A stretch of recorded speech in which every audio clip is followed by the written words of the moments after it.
por esa manera, creo que la palabra de hoy va a ser en dos partes. La palabra de hoy va a ser en dos partes. Como todos saben, hemos estado predicando bajo la serie del poder del cristiano, poder del creyente. Y en el día de hoy vamos a comenzar el sexto mensaje de esta serie, que lleva como título El poder de ser sobrios, la batalla por tu mente. El poder de ser sobrios, la batalla por tu mente. Y me gustaría que busquen su Biblia, si abran sus libretas, tomen sus lápices y me acompañen al capítulo 1 de Primera de Pedro. Capítulo 1, Primera de Pedro, bendito Dios.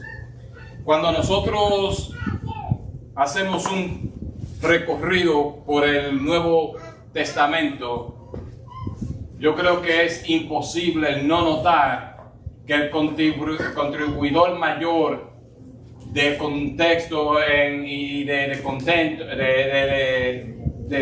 escritos fue del apóstol Pablo. Él escribió 13 cartas de las 29, posiblemente 14, si usted considera que Hebreos fue escrita por él. Pero dentro de este Nuevo Testamento se encuentra entretejido, hay dos cartas escritas por Pedro, está Primera y Segunda de Pedro.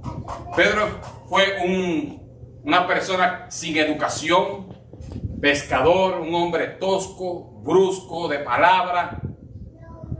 Y esta persona fue tomada por Jesús, fue transformada de tal manera que aunque solamente contribuyó con dos cartas en el Nuevo Testamento, las dos cartas que el apóstol Pedro escribió tienen un mensaje apoteósico, tienen un mensaje poderoso, que no solamente es un mensaje para el tiempo en que él lo escribió, sino que es un mensaje que es vigente para los tiempos de hoy.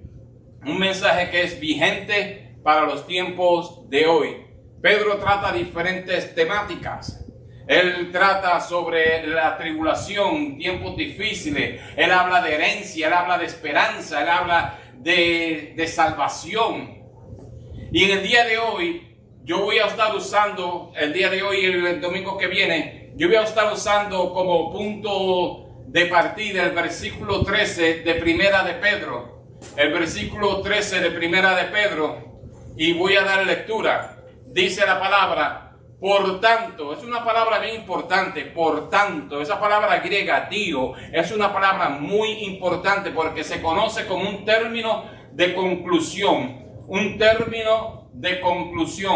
Por consiguiente, nosotros tenemos que preguntarnos si es un término de conclusión que él ha dicho anteriormente, que ahora va a traerlo a una conclusión. Y aquí dice, por tanto, ceñid los lomos de vuestro entendimiento, sed sobrios y esperad por completo la gracia que se os traerá cuando Jesucristo sea manifestado. Tengo que admitirles que llevo aproximadamente 2 semanas luchando con este pasaje. Llevo 2 semanas que no he podido salir de este pasaje.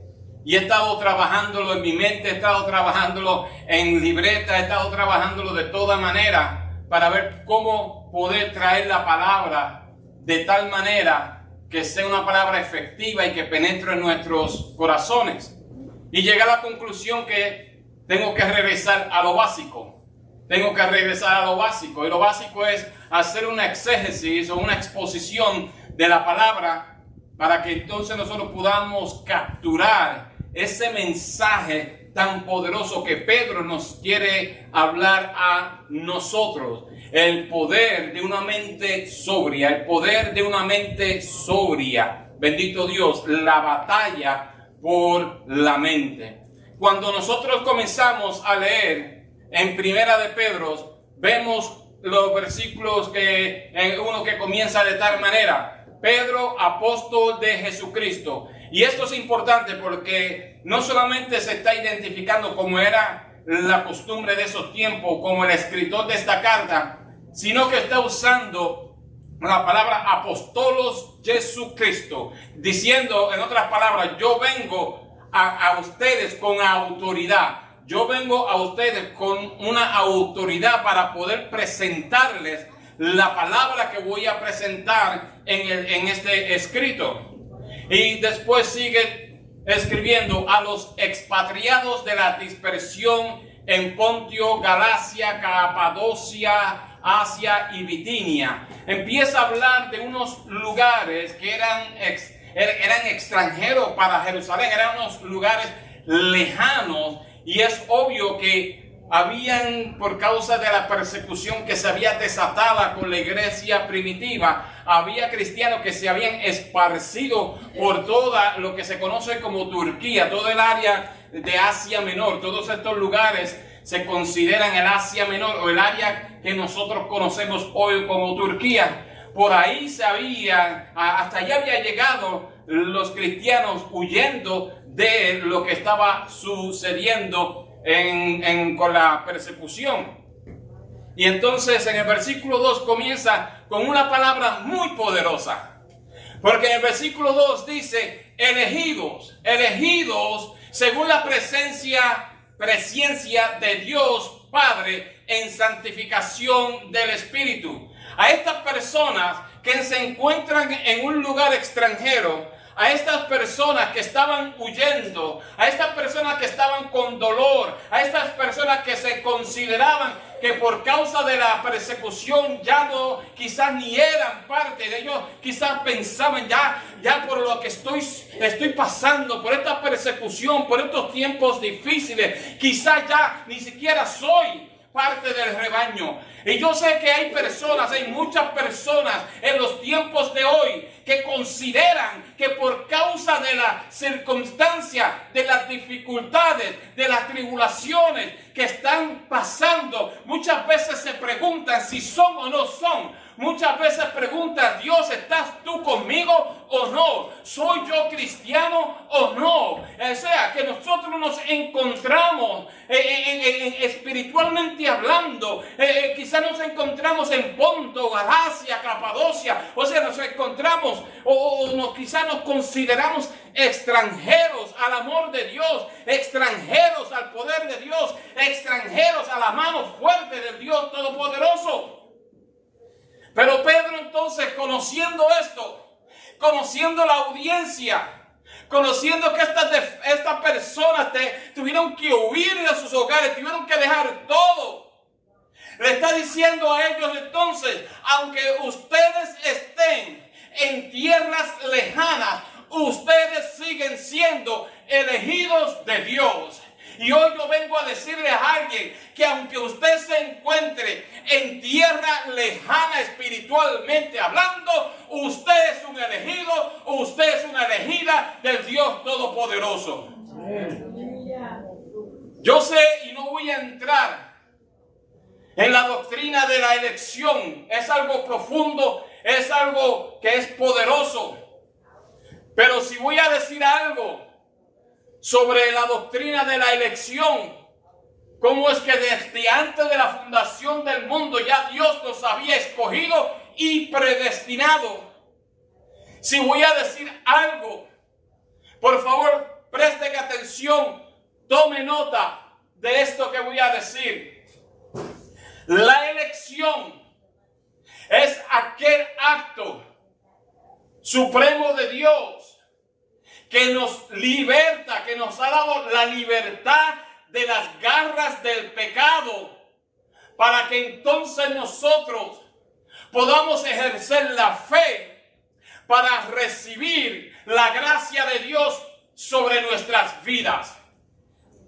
Hermano pastor, ¿qué quiere decir usted con eso? De no haber sido por ese acto de amor, por ese acto de elección de Dios, por ese acto supremo de Dios, nosotros hubiéramos sido incapaces de poder aceptar la gracia de Dios, la salvación de Dios, el amor de Dios, porque nuestra naturaleza pecaminosa tenía las garras nos tenía encerrado en cárceles y no teníamos la oportunidad alguna, éramos incapaces de poder salir de ese lugar y decir: Señor, yo acepto la gracia. Señor, yo acepto esta salvación que tú me has dado. Pero por causa de la elección, desde antes de la fundación del mundo, usted ha sido libertado de esa garra del pecado y por consecuencia usted ha podido decirle sí al llamado de Dios, porque de tal manera amó Dios al mundo. Y eso es lo que en forma básica la elección hace. Así que, hermanos, en esta tarde, cuando usted salga de este lugar, no salga pensando que es menor. No salga pensando que estoy en un lugar extranjero, en un lugar que ya yo no pertenezco. No, salga de aquí pensando con una mente nueva, diciendo: yo soy un elegido de Dios. Yo soy una elegida de Dios. Por consecuencia hay esperanza. Por consecuencia hay amor. Por consecuencia usted es salvo. Bendito Dios. El versículo, este capítulo continúa entonces en el versículo 3 y empieza a hablarnos de una esperanza. Y esto es cuando en el versículo 13 dice: por tanto. Entonces debemos remontarnos al versículo 3 y comenzar a extraer lo que el apóstol Pedro estaba diciendo, que lo llevó a escribir. Por tanto, un término de conclusión. Comienza en el versículo 3 diciendo: bendito el Dios y Padre de nuestro Señor Jesucristo. Preste atención, y eso es importante, que según su grande misericordia nos hizo renacer para una esperanza viva. Cuando usted estudia esta porción, yo le voy a sugerir: busque la palabra para, y mire qué es lo que sigue después de esta palabra. Aquí dice que nos hizo renacer, el verbo renacer. Y usa la palabra para. ¿Para qué nos hizo renacer? Nos hizo renacer para una esperanza viva. Nos hizo renacer no para una esperanza falsa como la da el mundo, sino para una esperanza viva. La palabra renacer es importante porque esta palabra, cuando es usada en la Biblia, solamente es usada cuando se refiere al acto de Dios. O sea, solamente Dios puede hacer que usted y yo podamos renacer para algo. Y esto es una esperanza viva. No hay nueva era. No hay ningún tipo de filosofía humana. No hay ningún tipo de dogma humana que pueda renacer su espíritu, transformar su espíritu de tal manera. Solamente la palabra de Dios, solamente el respiro de Dios, solamente el poder de Dios es lo que puede hacer que usted renazca. Pero renazca ¿para qué? Para una esperanza viva. Pero no se queda ahí, porque entonces aquí nos dice: por la resurrección de Jesucristo de los muertos. ¿Para qué? Ahí está la palabra para. ¿Para qué? Para una herencia incorruptible. Entonces primero nos está hablando de ¿qué? De una esperanza viva. Ahora nos está hablando de una herencia incorruptible, incontaminada e inmarcesible. Usted y yo somos herederos. Usted y yo estamos en el testamento de los cielos. Usted y yo tenemos un Padre que tiene una herencia poderosa para usted y para mí. Y esa es la esperanza en la cual nosotros debemos pararnos. Que el Dios Padre Todopoderoso, que lo eligió a usted desde antes de la fundación del mundo, tiene no solamente una esperanza viva, sino que también tiene una herencia para usted. Pero dice que es una herencia. Miren los adjetivos que usa. Dice aquí algo que es incorruptible. O sea, esta herencia no es algo que puede gastarse, no es algo que puede romperse, no es algo que pueda terminar, sino que es incorruptible, no puede ser contaminada. Esa es la herencia que nosotros tenemos. Y dice no solamente eso, dice que es reservada en los cielos para nosotros. ¿Ha ido usted a un restaurante donde usted ha hecho una reservación? ¿Qué sucede cuando usted llega a ese restaurante? Usted llega donde el maitre d', y cuando usted se le presenta al maitre d', le van a preguntar su nombre, y usted le va a decir: yo soy el señor Eric Napoleón, soy bien amigo de Jeff Bezos, de Bill Gates, del presidente. No, cuando usted no tiene que decir nada de eso, si su nombre está en la lista de reservación, a usted lo toman y le dice inmediatamente: por favor, síganos. Y ahí le tienen ya una mesa preparada. Eso es lo que Dios ha hecho por cada uno de nosotros. Hay una esperanza viva, hay una herencia que está reservada, que cuando nosotros lleguemos al cielo, van a estar pasando listas, y usted llega al metredí del cielo. Uno dice que va a ser Pedro el metredí, yo no sé, pero usted llega al metredí del cielo, y cuando usted le dé el nombre, le van a decir: venga para su mesa, para que usted pueda tener esa herencia, para que pueda tomar la herencia que usted le toma. Dice entonces aquí que soy guardado para el poder, por el poder de Dios mediante la fe. Y aquí está la otra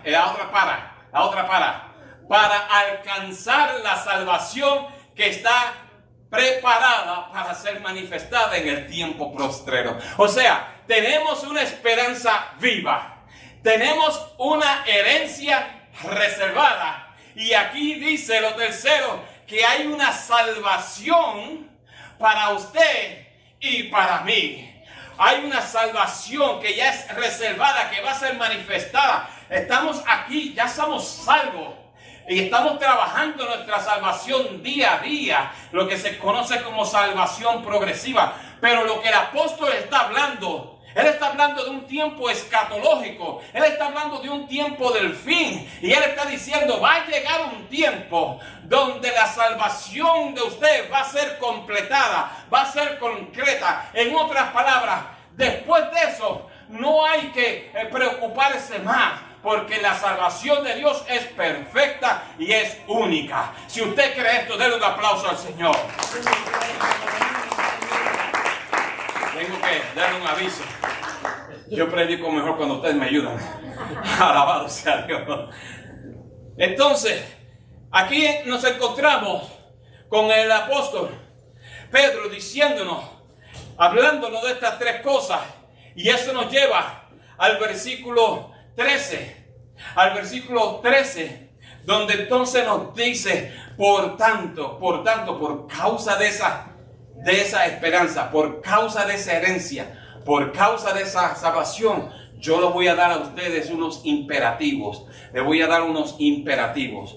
Hermanos, yo creo que no hay duda alguna que estamos en guerra. Estamos en una guerra, y esta guerra no es distante. Esta guerra no es un frente político. Esta guerra está centrada dentro del corazón y la mente humana. Hay una guerra por su corazón. Hay una guerra por su mente.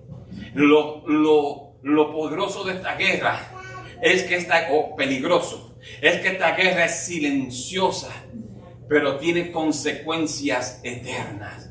El enemigo está peleando por su alma, está peleando por su mente. Todos los días que usted y yo nos levantamos, todos los días que el Hijo de Dios se levanta, entra en un campo de batalla. Desde el momento que usted abre los ojos, desde el momento que yo abro mis ojos, nosotros entramos en un campo de batalla donde no hay armas, donde no hay ejército, sino lo que hay son pensamientos, lo que hay son ideas, lo que hay son raíces culturales, lo que hay son creencias. Eso sucede, esa guerra está usted librándola cada vez que usted abre sus ojos.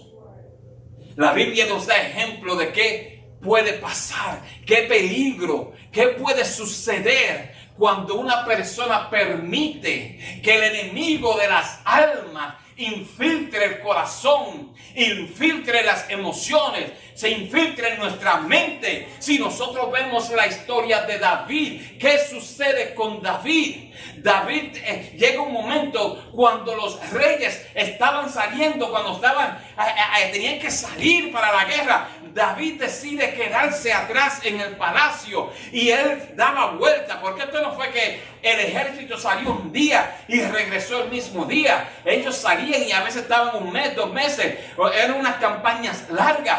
Así que el tiempo, y la Biblia no nos dice cuánto fue el tiempo. Lo que sí nos dice la Biblia es que David se paseaba por el castillo y ve a una mujer que estaba bañándose, y su corazón, él permitió que en su corazón entrara la mentira, que en su corazón entrara la avaricia, la codicia. Empezó a codiciar la mujer de otra persona, y nosotros conocemos la historia. Nosotros conocemos lo que sucede. Antes de Pedro negar a Cristo, el miedo ya había entrado y se ha apoderado de sus pensamientos. Antes que Eva alcanzara la fruta, la fruta, uno dice que son manzanas, otro dice que son peras, yo no sé. Yo creo que no era guanábana, porque ayer me tomé un jugo de guanábana y me cayó más mal que... Así que, bendito Dios, me van a hacer la fruta. Ay, ore por mí, ore por su pastor.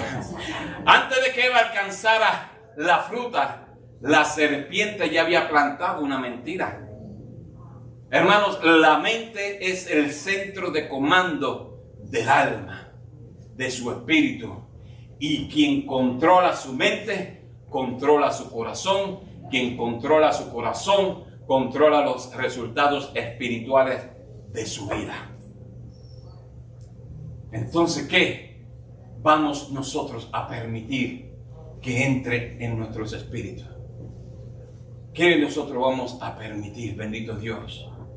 ¿Por qué nosotros debemos ser disciplinados con nuestras mentes? ¿Por qué nosotros debemos estar espiritualmente alerta? ¿Por qué? Porque el enemigo sabe que si puede nublar su mente, el enemigo sabe que si puede nublar su mente y sus emociones, puede controlar su vida, puede controlar sus emociones, puede llenarle de temor. ¿Cuántas personas no hablamos con ellas? Personas que alaban a Dios, adoran a Dios, pero viven una vida de miedo, viven una vida de temor. Si nosotros permitimos ese control sobre nuestras vidas, eso puede detener el ejercicio de nuestra fe, el ejercitar nuestra fe. Puede distraer nuestros pensamientos. Puede descarriar nuestra obediencia.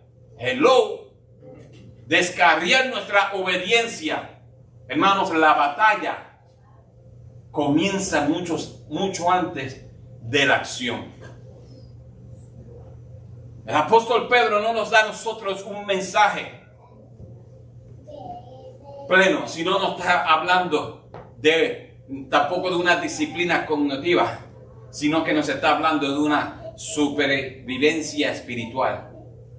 Su alma, su mente, su espíritu, nuestra alma, mi mente, mi espíritu están en este campo de batalla.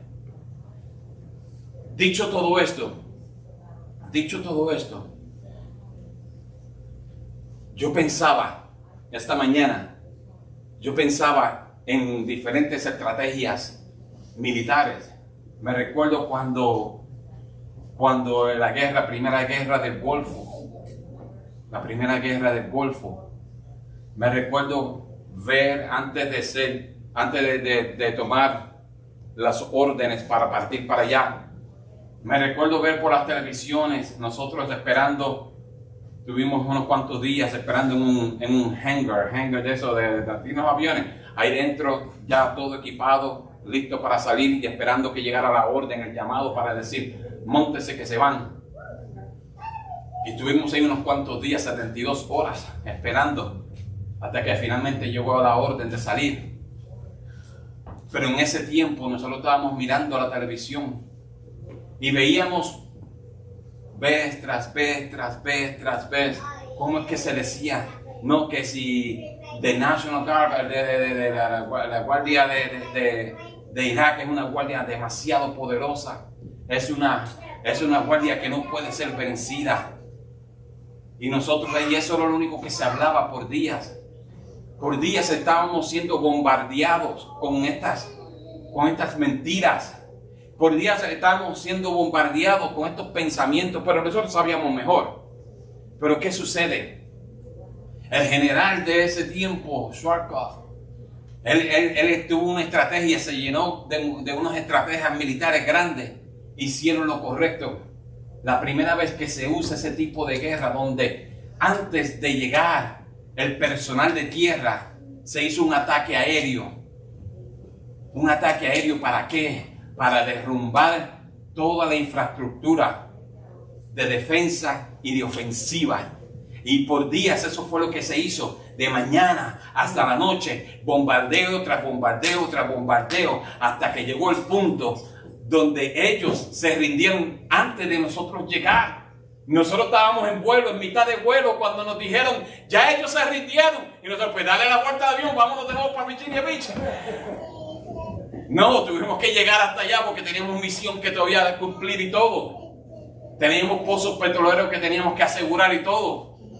Pero ya, cuando nosotros llegamos cuando ya el ejército de tierra llegó, ya el enemigo se había vencido. Y eso me hizo pensar a nosotros. Me hizo pensar a mí. Porque yo pensaba, ¿cuál es aquella o en qué área ataca más el enemigo? Que si logra hacerlo, ya ha ganado la guerra. Y el Señor me dijo, la identidad. La identidad. Recuerda que estamos hablando de ceñir nuestros lomos del entendimiento, de ser sobrio, de esperar completamente la gracia. Pero la identidad es donde todo comienza. Bendito Dios. Y de una forma rápida le voy a hablar lo que la Biblia nos dice a nosotros de nuestra identidad. Lo que la Biblia dice de nuestra identidad. Digo esto porque hay demasiadas personas en la iglesia moderna hoy que por causa de la falacia que se le está enseñando, no se le está enseñando una palabra sólida. Su mente están totalmente equivocados de lo que es ser cristiano y piensan que alzar la mano y recitar una oración ya me hace cristiano eso. No, el cristiano se conoce cuando usted pasa por prueba y usted permanece fiel a Dios. Eso es ser cristiano. Pero por causa de la falacia que se le ha enseñado, hay demasiadas personas hoy que cuando llega el tiempo difícil, ellos inmediatamente pierden la batalla porque su identidad no la entienden, no entienden qué Dios dice de cada uno de ellos. Y recuerde la palabra clave del versículo 2. Usted es un elegido, una elegida. Usted tiene una identidad por parte de Dios. Vamos a ver qué dice la Biblia. Bendito Dios. Primero nos dice en 2 de Corintios capítulo 5 versículo 17, nos habla del comienzo de nuestra identidad. ¿Qué dice la palabra? Por tanto, aquí está de nuevo esa frase, por tanto. Si alguno está en Cristo, nueva criatura es. Lo viejo ha pasado, he aquí, todo es hecho nuevo. Ahí comienza la identidad. Que el pasado ya no tiene garras sobre usted, que el pasado no lo puede tener a usted preso, porque Dios ha dicho, si usted está en Cristo Jesús, entonces usted es una nueva criatura. Yo he hecho algo nuevo en usted. Tan nuevo es esto que nada del pasado se va a recordar. No me importa lo que yo he hecho en el pasado. Dios dice que yo soy una criatura nueva. No me importa lo que usted haya hecho en su pasado. Usted es una criatura nueva porque lo dice la palabra de Dios. Pero ¿qué más? ¿Qué más nos dice la palabra? Segundo, dice que nosotros no solamente somos nuevas criaturas, sino que nosotros somos adoptados como hijos de Dios. Primera de Juan capítulo 1, versículo 12, dice, pero a todos, ¿a quiénes?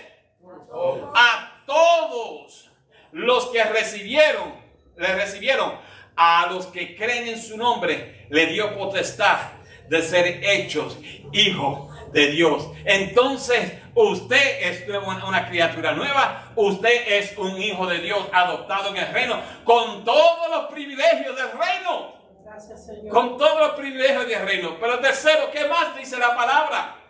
La palabra dice que nosotros estamos unidos con Cristo. Unidos, tenemos una unión con Cristo. En Gálatas 2:20 nos dice la palabra, juntamente con Cristo he sido crucificado, y ya no vivo yo, sino que Cristo vive en mí, y la vida que vivo en la carne la vivo por la fe en el Hijo de Dios, que me amó y se entregó a sí mismo por mí. Tenemos una unión con Cristo, tenemos una unión con aquel que venció al enemigo en la cruz del Calvario, y aquí dice que usted y yo juntamente con Cristo hemos sido ¿qué? Crucificados, bendito Dios. Entonces usted ha vencido, su cruz ha vencido al enemigo. Lo siguiente, justicia y santidad. Por causa de Cristo en nuestra identidad, nosotros somos justos.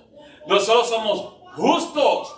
Dice la palabra en 2 de Corintios, capítulo 5, versículo 21. Al que no conoció pecado, Dios lo hizo pecado por... Es más, mire, usted debe subrayar este versículo, porque es uno de los versículos más poderosos de toda la Biblia, y en ese versículo se resume toda la Biblia. Todos los 66 libros están resumidos en 2 de Corintios 5, 21. Al que no conoció pecado, Dios lo hizo pecado por nosotros, para que en él fuésemos hechos ¿qué? Justicia de Dios. Entonces, en su identidad, usted es un justo.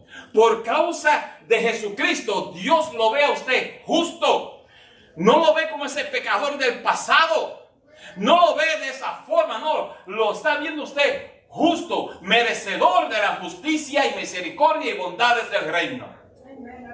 Pero ¿qué más? ¿Qué más es parte de nuestra identidad? Bendito Dios. Tenemos libertad del pecado. Libertad del pecado. Mira a la persona que está al lado, dígale, soy libre. Dígaselo, pero dígaselo de verdad.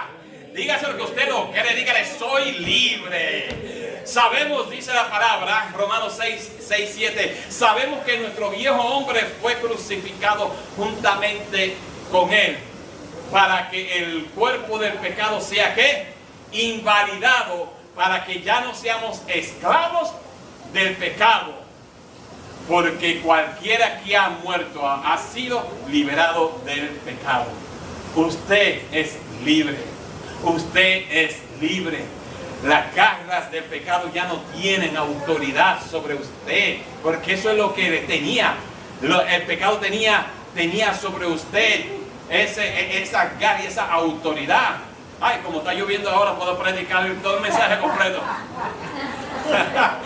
Bendito Dios, sí, porque está cayendo duro. Alabado Dios. Hermanos, esta libertad que nosotros hemos recibido es la cual nos capacita para vivir, míreme, para vivir victoriosamente sobre el pecado. Para vivir victoriosamente sobre el pecado. Lo repito, para vivir victoriosamente sobre el pecado, bendito Dios. Pero ¿qué más? Dice la Biblia de nuestra ciudadanía, bendito Dios, perdón, de nuestra identidad, que nosotros somos ciudadanos del cielo.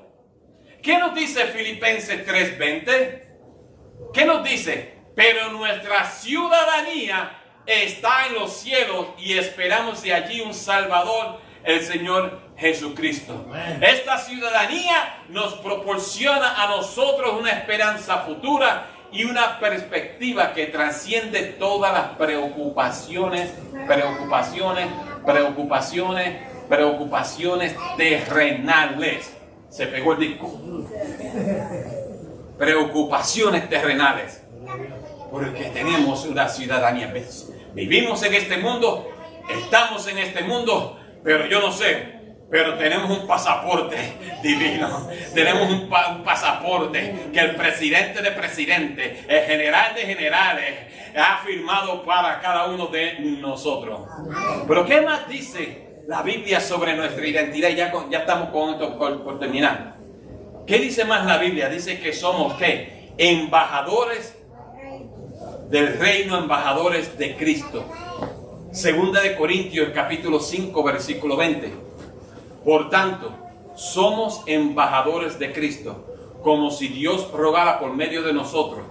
Te imploramos en nombre de Cristo, reconcíliate con Dios. Entonces, usted y yo tenemos una responsabilidad. Como parte de nuestra identidad, usted y yo tenemos una responsabilidad. Porque está lindo eso. Somos embajadores. Aleluya, somos embajadores. Pero con eso viene una responsabilidad. Y el embajador representa en tierras lejanas al reino del cual procede.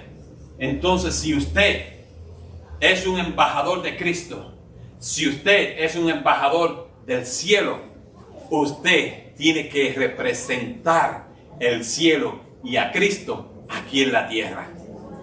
Aquí en la tierra. Hermanos, comprender nuestra identidad, con esto terminamos, en Cristo es crucial para nosotros vivir una vida que honre a Dios y que cumpla sus propósitos. Es esencial. Si no entendemos esta identidad, si dejamos que el enemigo toque esta identidad, usted ya perdió la batalla. Usted ha perdido la batalla. Yo he perdido la batalla si permito que el enemigo me robe mi identidad. Así que cuando salga de este lugar hoy, salga de aquí con esa confianza, diciendo, declarando estas identidades. Si tiene un teléfono, tómele retratos, si no pudo copiar, cópielo, pero salga de aquí recitando esto. Mire, póngalo en un sticky de eso y póngalo en su carro. Y mientras esté camino al supermercado, mientras esté en camino a su trabajo, empieza a declarar esa identidad para su vida. Empiece a declararlo, porque si nosotros comprendemos esto, podemos cumplir el propósito. Esta identidad abarca una nueva creación. Abarca una adoptación, una unión en Cristo. Y esto es lo que verdaderamente forma en nosotros la transformación. La transformación que usted y yo experimentamos. Cerremos nuestros ojos.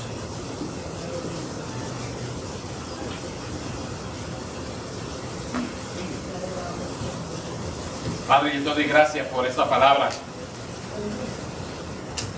Te doy gracias por la palabra que hemos recibido en esta tarde.